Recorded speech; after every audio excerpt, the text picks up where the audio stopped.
The former Field Sawmill Site is now overgrown with bushes and brambles.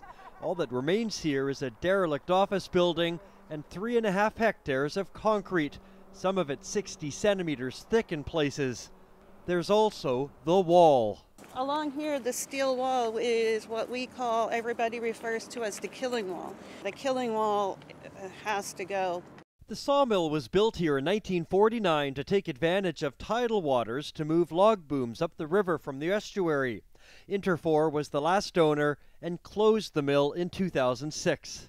It wasn't until 2011 when a local developer suggested the idea of sort of a market on the site that Project Watershed thought, okay, we need to really do something about this. We have an opportunity to acquire this site and restore it to productive habitat again.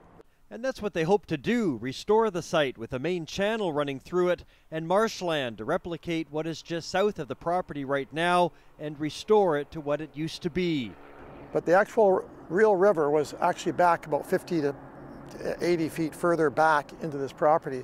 The killing wall would also be removed, giving salmon a greater chance of making it up and down the river past predators like seals.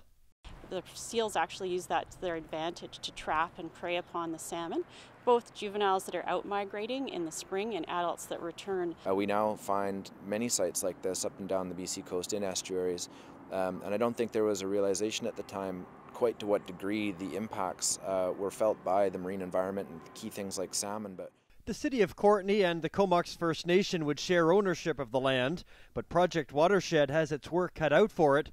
It has to raise $6.5 million within 2 years, or the property will go back on the market. I think this project is unique, and I think it's a great, setting a great precedent for other nations and other industrial areas moving on.